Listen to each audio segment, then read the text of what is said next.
Absolutely, it's something you think about a lot, but yeah, it hits home a little bit, I guess. Just seeing the footage and then obviously hearing Craig speak, but then Alan speak is one of the best people I've ever come across in my time, and to accept this award from him is a great honour.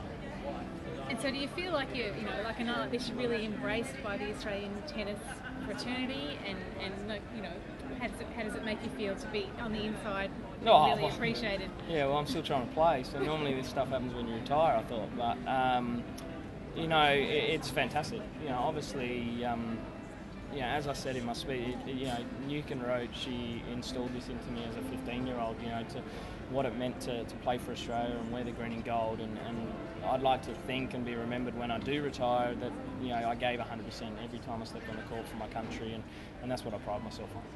And you're still going, but have you given any more thought to, as your body still is not doing quite what you want it to do, are you any closer to deciding what you are going to do down the track? No, not at the moment. I have no idea. This year's been frustrating with the foot injury, and the rest of my body feels great, so that's probably even more frustrating. If I was breaking down in a lot of different areas, then you can sort of put up with it. But if I can get over this foot injury, I feel great at the moment. In terms of my ball striking, it's as good as it's been in a long time. So I'm actually really happy with how I'm hitting the ball.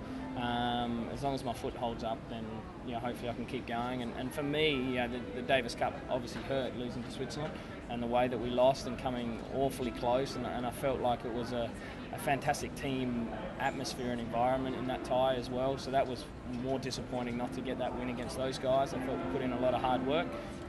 So I'd love to help out the boys this year to get them back in the World Group. What does the word spirit mean to you, and where do you find it? That's your award tonight. Well, it's hard because you look at young kids going to war for Australia, and I draw inspiration from that. That's spirit. Taking the ultimate sacrifice for your country. That gives you goosebumps, and I think that's where spirit is, and mateship, and going in with your partners, and having that never say die attitude with them, and that's where I try to take onto the tennis court, and I know you can't compare tennis, it's a sport, compared to going to war for your country, but in a small way, that's what I do for my country.